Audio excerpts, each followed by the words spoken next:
ito na ang LCD na galing Shopee. So ngayon, titesting ko na. So di ko pa ito na-on na. Halata naman yan.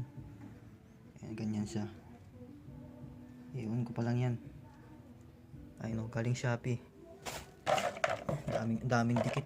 Grabe. I-on na natin.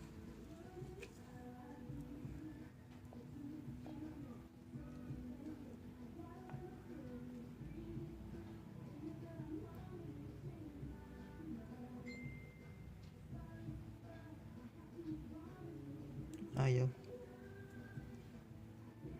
Sa may din nila.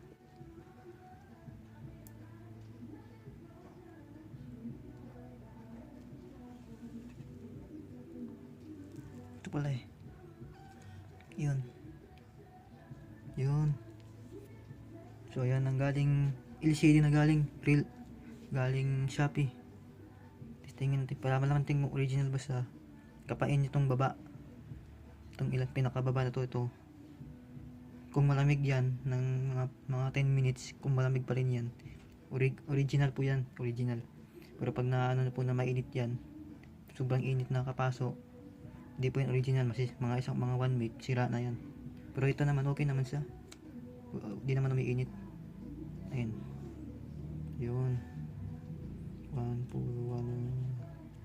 yun, ganun siya. So okay naman siya.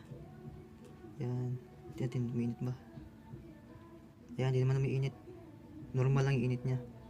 Pero nakagawa ko ng cellphone na Vivo Y11 ay sobrang init ng baba. Tapos hindi ko napalitan kasi akala ko normal lang.